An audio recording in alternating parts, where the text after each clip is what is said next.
Introduction. One of my responsibilities is I'm Australia's Commissioner to the International Whaling Commission, so it's really a pleasure to be here today. I won't be talking about whales. And I won't also be talking about another one of the responsibilities that I have, which was administering the Great Barrier Reef Structural Adjustment Program on behalf of the Commonwealth. So I won't be talking about that either. I will be talking about one of the things that's very close to my heart, which is what we're doing at the Commonwealth level in terms of marine protection, both through marine protected areas and Marine Bioregional Planning and a few other initiatives, and really looking at the interface between science and policy and how we approach that. So I'd like again to thank the Centre of Excellence for Coral Reef Studies for the invitation, and it is a pleasure to be here in Brisbane and away from the Canberra cold. Now, I'm sure, as most of you are aware, Australia's had a long history in protecting the marine environment. Interestingly, one of the first marine protected areas in the world, actually the first one in the world from the research, was a short-lived whale sanctuary at Norwegian Bay in Western Australia. It was established in 1913, and it was considered to be important calving grounds for humpback whales. This area is now a part of Ningaloo Marine Park, and that area, when it was set aside, and Ningaloo today, is still characteristic of the early approach to marine protected areas in Australia, which was based on iconic habitats or specific species rather than taking an ecosystem-based approach to conservation and management. While the concept of MPAs worldwide has a long history, fish enclosures, in fact, were first discussed in the 14th century. The need to manage marine areas and the resources really didn't gain momentum until the 1950s, and it wasn't until 1987 that the International Union for the Conservation of Nature passed a resolution establishing a policy framework for marine conservation. And since that time, while there's been a rapid increase in the number of marine protected areas worldwide, we still haven't achieved the target, and some doubt whether we will worldwide, which was set in Johannesburg for completion of representative areas of marine protected areas by 2012. Well, marine protected areas were first declared in Australia nearly a century ago. The declaration of the Great Barrier Reef Marine Park in 1975 was a huge area, as you're aware, and really only small areas other than that had been protected. Today, as you can see on the map behind me, we have 27 Commonwealth marine protected areas. They're not necessarily that well known, some of them are, but some of the newer ones which we have worked on in the southeast, so that's around Tasmania, they're more in the open ocean, so they're not the iconic areas. They don't necessarily have, well, they won't have tropical coral reefs. They have interesting features nonetheless. So, by way of background, what are we doing at the Commonwealth level? Well, 1998 was the International Year of the Oceans, and a lot of countries established new policy frameworks, and Australia did put in place Australia's ocean policy, which has as its vision what you see there: healthy oceans cared for, understood, and used wisely for the benefit of all now and into the future. This policy framework didn't look just at conservation and setting aside areas, but took into account the words which are embedded now in legislation of ecologically sustainable development. So the key objectives: maintenance of healthy, productive ecosystems. One that's important for us today: science-based planning and management. This was 1998, so we didn't use the current term evidence-based policy, as Ian pointed out this morning. And delivering ecologically sustainable development through integrated planning and management. So what does that policy mean in terms of science and program delivery? Again, as Ian said, some people believe we're not as good as delivery as we are on policy, but some others might beg to differ.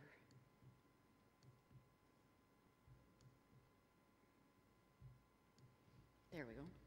So that oceans policy from 1998 is set the principles which are now embedded in the legislation of the Environmental Protection Biodiversity Conservation Act from 1999. This is which gives us a legislative framework to set aside areas through marine protected areas, as well as to protect matters of national environmental significance, which includes the Commonwealth marine area. So that's a huge area for Australia, and it's all under the Commonwealth's jurisdiction, so outside the 3 nautical miles, which is the responsibility of the states and the territory. So this act provides the legal framework, helps us put in place marine protected areas, and recognize that marine protected areas, however, are only one of the tools.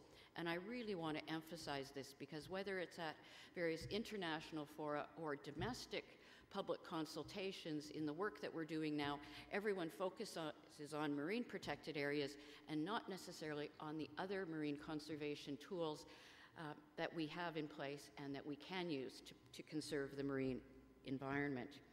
So domestically, as I alluded to before, we are committed to putting in place and finalizing our national representative system of marine protected areas by 2012. And what that means for me is I have until the end of this year, which is 2010, the financial year, to identify all the marine protected areas for the network in Australia Commonwealth waters.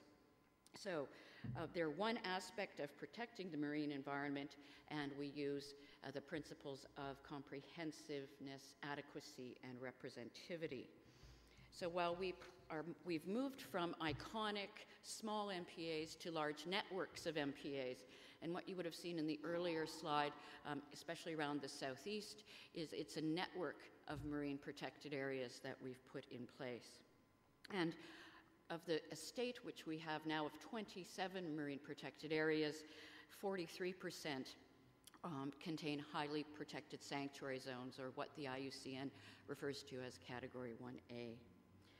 Now, public pressure is there because they want us to create marine protected areas, but you saw from the presentations from Queensland this morning that even rezoning and putting in place marine protected areas has a lot of public reaction. So it has high profile, and because of this, policymakers, politicians are looking to assure themselves that marine protected areas and other marine conservation issues are dealt with based on good science. So the evidentiary value is very important. My experience is if you try to set aside an area just because it's representative of something, doesn't get as much support as if you describe from a science basis what the conservation values are that you're trying to protect. So, and it's true, as a number of speakers have pointed out, that policymakers have sometimes limited understanding of the scientific issues and technical constraints involved in addressing problems like protecting the marine environment. And likewise, scientists sometimes have a poor understanding of what the policy constraints are on the other side. And in many cases, it's I think, forums like these which can help, because it's communication and understanding between policy and science and between our communities that must be enhanced if planning processes can be successful. And the integration of science and policy during the planning process is also really important to help set future research priorities and to synthesize current understanding. While our marine protected areas are based on a bioregionalization around Australia, so this is just the spatial framework to classify the various areas, we're now doing the identification of marine protected areas through a Marine Bioregional Planning process. And what you see behind me are the large regions which we've divided the EEZ into. The Marine Bioregional Planning process was established under Section 176 of the EPBC Act that I referred to before. Now, why is that important? To science, you might not think it's important, but having a plan actually in legislation means in the future that when that plan is in place, the Act says the minister must have regard to that plan in making decisions. So, for example, once we have the plans in place and some proponent wants to site a wind farm offshore, the minister, in reviewing the application for that wind farm, will have to have regard to the conservation values which are identified in that plan. And that's a legislative responsibility. So, in terms of how we approach bioregional planning, we first present profiles. So we assemble all of the existing science, have had science workshops using knowledge that's out there, fill in a few gaps, and have created what are referred to as bioregional profiles. The last one, the East profile, was issued just a few months ago, so we've completed those. And this is the information base on which we then identify what the key conservation values are, what the key ecological features are, what the biodiversity is in the various regions, and look at how we might move in the plan then to protect those key features and actually the biodiversity in specific things like habitat areas, breeding grounds, etc. So we're in the process now of developing the bioregional plans. As I mentioned, they have to all be complete by the end of this financial year. And what these bioregional plans do is it brings together all of the research from various institutions, synthesize it, analyze it, and then go out to the public to talk about why those values are important. So we've used research from a number of areas, including the Commonwealth Environment Research Facility, Marine Biodiversity Hub in Tasmania, and we've also commissioned surveys in the Northern Territory and in the coral reefs of the Gulf and Carpentaria. These surveys and others that we've done across the Commonwealth marine area are important to us to fill in some of those gaps and to help identify those conservation measures. Coral reef research, for instance, has been a really important input to this process and to identify a number of key features and conservation values. Of course, we know why coral reefs would qualify as key conservation values in terms of their role in biodiversity and support for feeding and breeding aggregations of marine life. In the bioregional profile of the Northwest, and these are all available through the department's website, some examples in the Northwest Marine Region, we've identified a number of key values associated with coral reefs. We already have Ashmore and Cartier Mermaid Reef as marine protected areas, but we've also looked at Scott Reef and a number of others out there that are important because of their enhanced biological productivity and feeding and resting areas for species under the EPBC Act, such as whale sharks, turtles, dugong, seabirds, and migratory seabirds. We have coral reef platforms along the whole continental slope of the Northwest, and these have been identified as a very important ecosystem where interactions between the reefs and ocean currents result in increased localized primary and secondary productivity and species richness. They also act as stepping stones for dispersal of flora and fauna. We found a lot out about the submerged coral reefs in the Gulf and Carpentaria, and have identified those as regionally important community and habitat, and therefore they are identified in the profile as a key ecological feature of the North Marine Region. So these coral reefs provide unique seafloor features and are important for biodiversity and aggregations. They offer great refugia for reef fish, sea snakes, sponges, and other taxa, and there even are, we've noticed, local upwelling effects that attract feeding and breeding aggregations from mackerel to snappers, emperors, and sharks. So we believe that submerged coral reefs also will help us if we protect those. We've talked in this last couple of days about resilience and climate change, and those submerged reefs can form part of a insurance policy, if you will. In the East bioregion, coral reefs have been associated with 5 key ecological features: offshore chains of seamounts and rises, cays and reefs, canyons of the eastern continental slope and shelf, as well as temperate reefs for corals and sponges. And in this area, we will be looking for establishing more marine protected areas along the East Coast, as well as in all of the other areas I've talked about. So these key ecological features and science has helped us, has been the evidentiary value that has helped identify those conservation values. And we've also worked with CSIRO and are finalizing, we talked this morning about the need for indicators, so we are finalizing science-based marine ecosystem health indicators for national scale reporting. And they'll be regionally specific and even more detailed in terms of monitoring within marine reserves, but we will have a national system of marine ecosystem health indicators for the offshore area. That's very important for us in terms of reporting for the state of the environment report, but also for adaptive management in the future. The Coral Sea. This area has been designated by Minister Garrett as a conservation zone already under the EPBC Act. So it's part of the East Planning Area, but because it's so unique and relatively pristine, we've declared it a conservation zone. What this means is, as we assess it for further levels of protection, we've more or less frozen all of the uses. So there'll be no increase in use while we're undergoing the assessment of where we should have heightened levels of protection. And we know that it's a relatively pristine area, high in biodiversity, and it also joins the area covered by the Coral Triangle Initiative.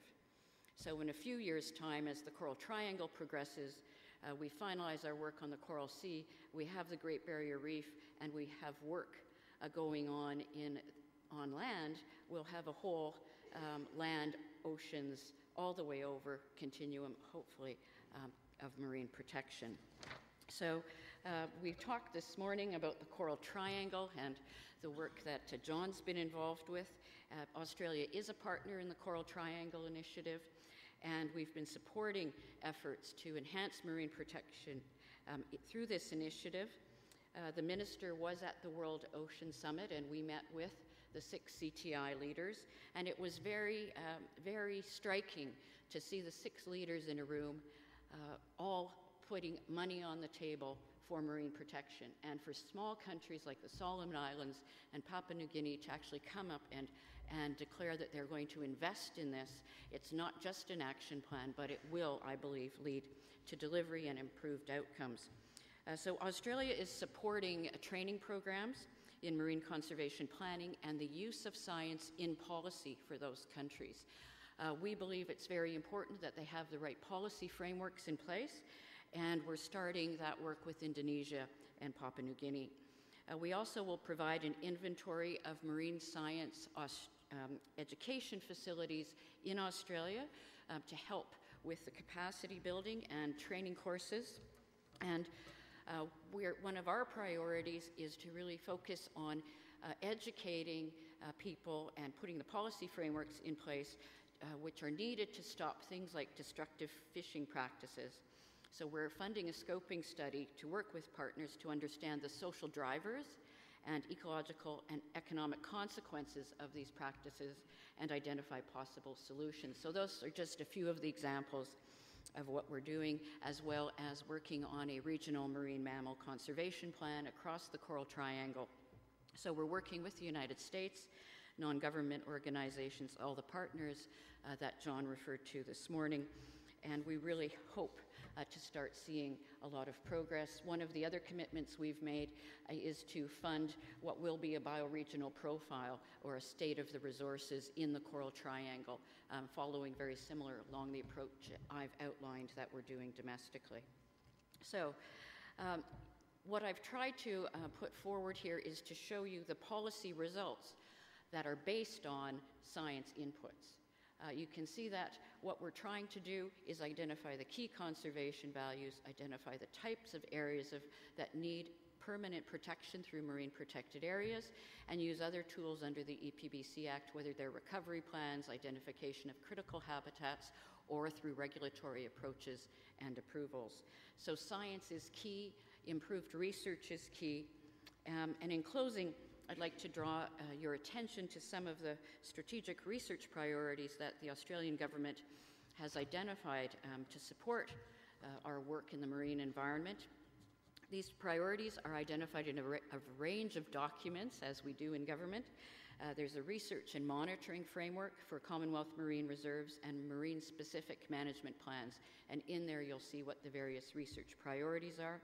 They include maintaining and enhancing the resilience of marine environments, as well as identifying what the threats are to some pristine environments and looking at research into the options to try to reduce or prevent those threats from having negative consequences.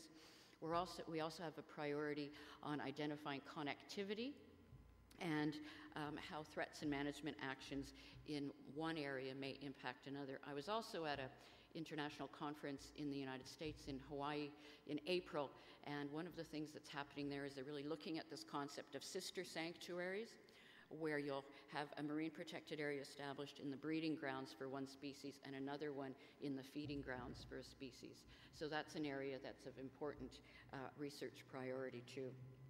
So our bioregional planning process and the marine protected area state will be completed and identified by the end of the year, and then we'll be engaging with the research community to identify further research priorities, because one of the parts of the plan, it says what are the gaps in knowledge, and so we'll be identifying our priorities for the future.